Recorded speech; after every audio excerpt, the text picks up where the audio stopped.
هل في اي اختلافات ما بين الولد والبنت في الجزء اللي ليه علاقه بالانتقال؟ سؤال مهم قوي.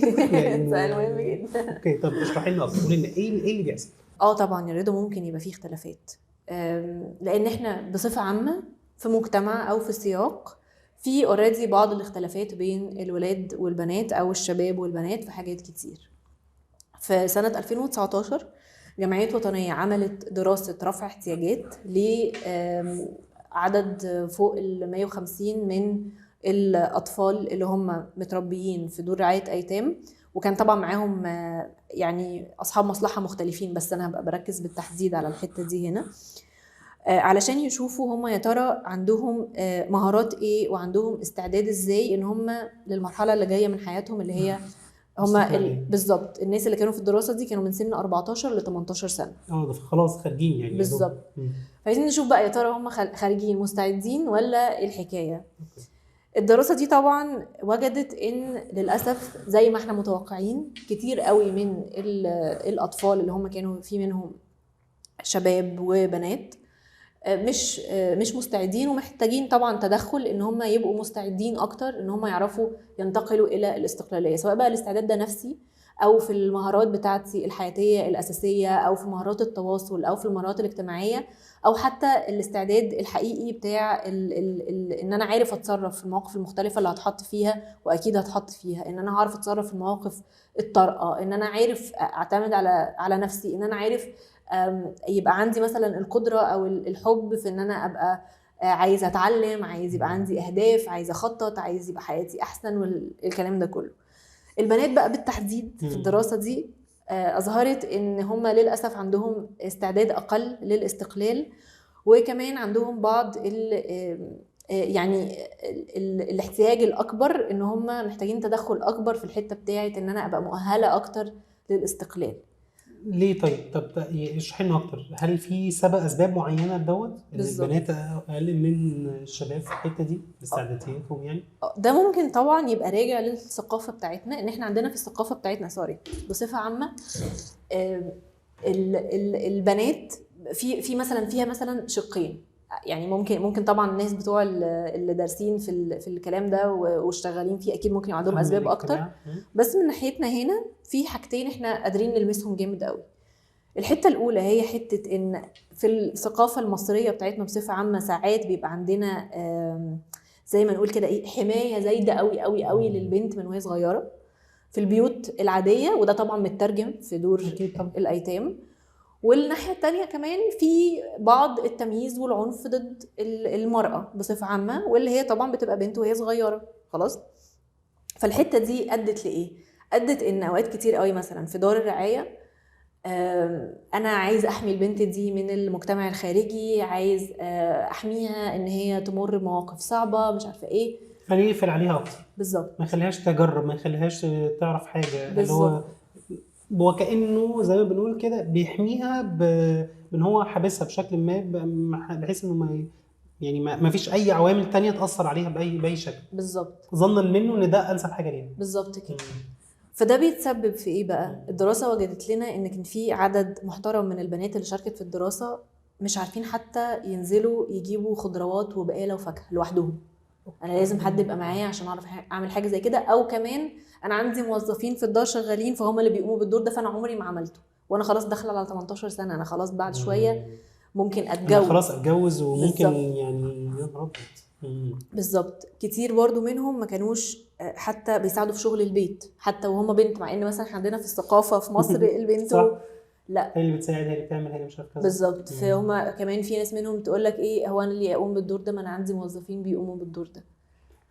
فيمكن بقى كانوا يمكن محتاجين بقى ان هم كانوا يتشاركوا في التفاصيل دي من هم صغيرين اكتر، بالظبط. من اول بقى بقول عليه ترتيب السراير، الطبخ، النظافه اليوميه بتاعه البيت، حتى كمان عمليه الشراء والبيع، السوبر ماركت يروحوا مش عارف اكشلي ده الولاد والبنات برضه خلينا نكون واضحين يعني بالظبط، مهم للطرفين، مهارات اساسيه للحياه يعني دي مهارات احنا كلنا محتاجين تبقى عندنا عشان نعرف نعيش حياتنا. صح. عشان انا مش المفروض يبقى عندي الاعتماديه بتاعت ان انا معتمد حتى لو انا راجل ان انا معتمد على ان انا هتجوز ست عشان تيجي تنظف لي البيت. طب مش هو ده دور الست اللي هتتجوزها؟ صحيح. اكيد الموضوع يعني اعمق من كده والطف من كده. اوكي. كان في كمان ظهور ان في بنات كتير ما بتعرفش تركب مواصلات لوحدها.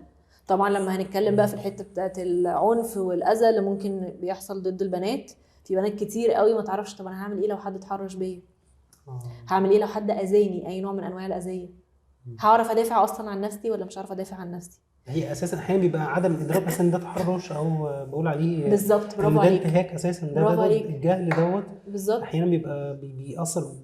يعني الموضوع صعب، الموضوع صعب. بالظبط. يعني انا شخصيا على فكره لحد قريب جدا ما كنتش مستوعبه فكره ان في مواقف معينه ممكن ابقى مريت بيها في حياتي هي فيها تحرش، وما كنتش عارفه ان ده تحرش. ما كنتش عارفه. طبعا الادراك بتاع حاجه زي كده بيبقى صعب جدا، بس مهم ان انا ابقى مدركه عشان لما يحصل ده ابقى عارفه كويس قوي ان انا كنت ضحيه موقف معين ومحتاجه اتحمل المسؤوليه وادافع عن نفسي وما اسيبش حاجه زي كده تحصل تاني، وياخد حقي لما بقى قادره ان انا اخد حقي. صح، مهم قوي فكره الوعي دوت. بالظبط. كتير قوي برضو من البنات يا رضا في الدراسه بتاعت رفع الاحتياجات وضح لنا ان هم برضو مش بيعرفوا ان هم يروحوا للدكتور لوحدهم لما يحتاجوا ان هم يروحوا للدكتور لوحدهم. بيبقى كمان في حاجه زي اللي هو طب يا ترى مثلا في طموحات او اهداف او كده زي ما كنا بنتكلم من شويه، بيبقى غالبا مفيش، لان اللغه اللي بتتشارك معاهم من وهم صغيرين في البيت ان انت هتتجوزي. فانا بيبقى املي الوحيد في الدنيا ان انا هخرج وهتجوز وزفوني على بيت حبيبي وخلاص. انا حاسس ثقافه مجتمع، يعني المجتمع كله بيدور حوالين حاجه زي كده يعني. بالظبط كده. فبيحصل ان البنت ما بيبقاش عندها هدف تاني غير كده. ده مش الجواز في حد ده مش بيعيب في الجواز، الجواز في حد ذاته حاجه هايله جدا وربنا خلقنا بالفطره دي وهي حاجه اساسيه في حياتنا لما ربنا يرزقنا بيها، بس هذا لا يعني ان انا ابقى متخلي عن كل الاهداف او الحاجات التانية اللي ممكن اعملها في حياتي عشان خاطر حاجه زي كده بس. وعلى الاقل كمان لما يبقى في حاجه زي كده ابقى بسعى ان انا اتاهل ليها. صح. مش ابقى ابسط الحاجات زي ان انا ابقى مش بعرف اجيب خضروات وفاكهه ومش بعرف اشارك في شغل البيت حتى مش بعمله، طب ما انا على اساس ايه ورايح اتجوز مثلا لو هو ده يعني بالظبط، لو هو ده الهدف بالظبط كده. فطبعا اجابه بقى على سؤالك، هل تجربه الاستقلال او الانتقال من بيت الرعايه لاستقلال حتى لو الاستقلال ده هيبقى على بيت زواج اصعب؟ طبعا ممكن يبقى اصعب، لان طريقه التربيه نفسها من البدايه اتسببت في ان حاجه زي كده ما تبقاش سهله. طب هقول لك على حاجه، لو بنات قاعدين دلوقتي بيسمعونا على البودكاست دوت مثلا من سن بقول ممكن 14 لحد 18 20، ايه الحاجات اللي ممكن يبداوا يعملوها يعني بقول عليه ايه، يبقوا يروحوا لحته انه يبقوا الاستقلال بتاعهم بعد كده يبقى حاجه فيها استقرار بشكل كويس؟ ايه الخطوات اللي ممكن يعملوها؟ عارف يا رضا، انا بحس كمان ان الكلام ده والله كل الناس انا بحتاج اسمع، كل الستات وكل الناس محتاجين يسمعوه. عارف الكلمه الكليشيه قوي اللي بتتقال في الاعلانات بتاعت انا اقدر وانا استحق، هي كليشيه بس احنا محتاجينها جدا. مهم قوي ان هي تصدق من جواها ان هي تقدر وان هي تستحق، لان كتير قوي برضو في بعض الدراسات وجدت ان في كتير من الستات حوالين العالم مش بس في مصر عندهم اعتقاد خاطئ، مشكله كده في طريقه التفكير، ان هي ضعيفه وان هي سهل حد يجي عليها وان هي مكسوره الجناح والكلام ده. كتير قوي من الستات عندها الاقتناع ده. مهم قوي ان انا ابقى عارفه ان لا، هو انا ربنا على فكره خلقني بقدره وقوه كبيره جدا وهي موجوده جوايا، والا ما كانش مثلا ربنا هيختص الستات بان هي بتحمل وبتخلف، اللي هو الالم بتاعها معروف علميا ان هو ده صعب يعني، وقد ايه صعب جدا، الرجاله ما بيقدرش يستحملوا حاجه زي كده. بالظبط اساسا بالظبط. فلا احنا جوانا قدره وربنا مدينا القدره دي، فمهم جدا ان انا ابقى مصدقه ان جوايا القدره دي عشان لما اتحط في موقف معين ابقى محتاجه فيه استخدم القدره دي اعرف ان انا استخدمها. هذا لا يعني برضو ان انا مش هبقى انثى وان انا هبقى راجل، لا مش هبقى كده، بس عادي جدا كلنا محتاجين التمكين، خلينا نقولها كده، التمكين انك تبقى ممكن وات ايفر بقى انت ست ولا راجل، تبقى ممكن انك عارف او عارفه ازاي تتصرف في المواقف اللي بتحط فيها بالظبط بشكل كويس وحكيم. بالظبط. علميا بيسموا الحاجه زي كده كفاءه ذاتيه. فانا مهم يبقى عندي الكفاءه الذاتيه، حته ان انا ابقى عارفه ان انا لما هتحط في موقف معين انا هعرف ان انا اتصرف، هعرف على قد طبعا ما انا قادره. ما على فكره ممكن يبقى جزء من التصرف بتاعي ان انا ابقى عارفه ان انا في الموقف ده محتاج مساعده واطلب المساعده، تحفه طبعا. مفيش حد ولا عيب. راجل ولا ست ولا اي مش حد عيب. في الدنيا في كل المواقف عارف الحل وعارف يتصرف، لا، بس اعرف ان انا اسال بالظبط السؤال مش عيب. بالظبط كده. ممكن ايه كمان، ممكن ان انا ابقى عارفه حقوقي كويس وابقى بعرف ان انا اطلبها بالشكل المناسب.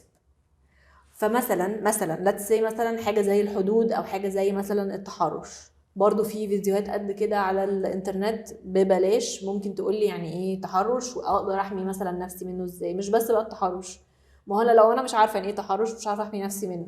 لو مش عارفه ايه حقوقي يبقى في كل حاجه تانية غير التحرش، حقوقي كلها النفسيه والعمليه وكل شيء، مش هعرف ان انا اطلب ان انا اخد الحقوق دي ولا اعملها. واحنا زي برضو ما قلنا ان احنا في دراسة رفع الاحتياجات وجدنا ان في كتير من البنات محتاجة تدخل علشان تقدر ان هي يبقى عندها ده احسن، وده حاجة لا تعيب فيهم ابدا. كلنا ممكن يبقى عندنا احتياج ان احنا محتاجين مساعدة في حاجة عشان نبقى احسن فيها. احنا برضو عندنا في جمعية وطنية في نماذج حلوة جدا جدا تجنن، بنات هايلين. لما تيجي مثلا تتكلم معاهم او مع اخواتهم يقولك دي المحامية بتاعتنا. ليه؟ عشان هي عارفه كويس قوي حقوقها وعارفه ازاي تطلبها بالشكل المظبوط. لما تبقى عارفه ان هي تطلبها في الشكل في الحاجه، حتى لو حقوقي دي ليها علاقه مثلا بحاجه في بيت الرعايه اللي انا فيها، او حقوقي دي لما رحت اشتغلت في حته، او في العلاقات بتاعتي. كتير قوي دلوقتي بيقول لك انا عارف مثلا ان انا مثلا العلاقه دي ممكن تبقى بتضرني، فانا محتاج ان انا احط حدود في حاجه معينه علشان اخد بالي وما اضرش.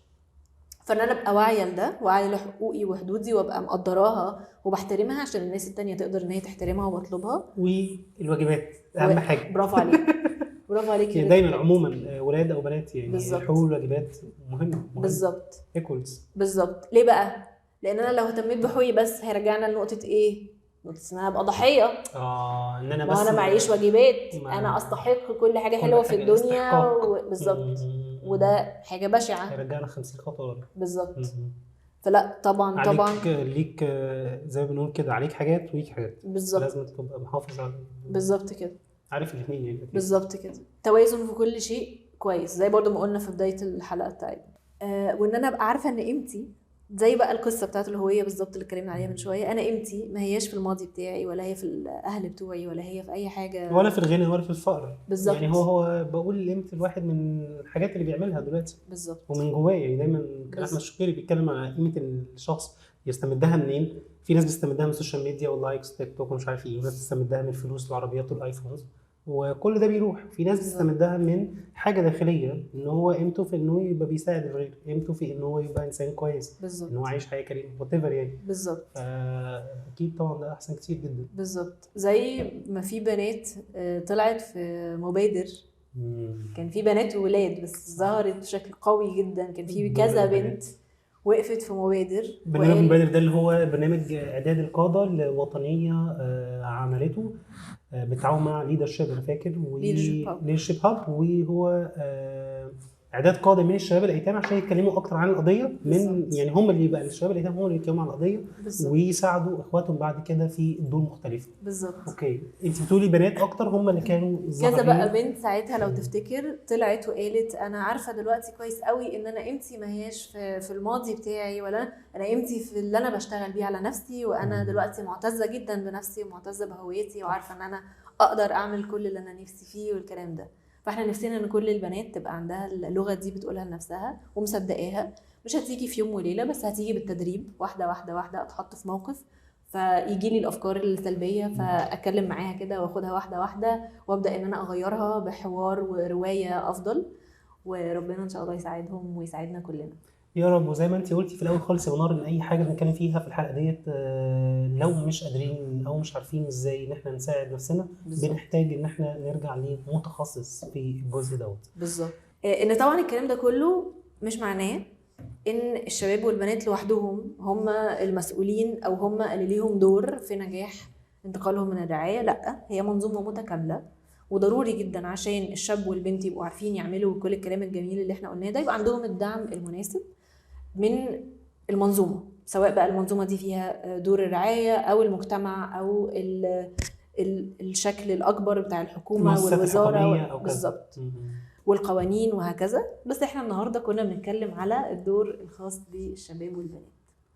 وده يمكن اكبر حاجه ممكن نختم بيها النهارده، فكره ان كل واحد يبقى عارف دوره في المجتمع، ازاي يقدر يبقى بيساعد بشكل ما. دي نهايه حلقتنا النهارده في بودكاست جايلك في حوار. كانت معانا منار ندى ورضا علي. نستناكم الحلقه الجايه، وشكرا.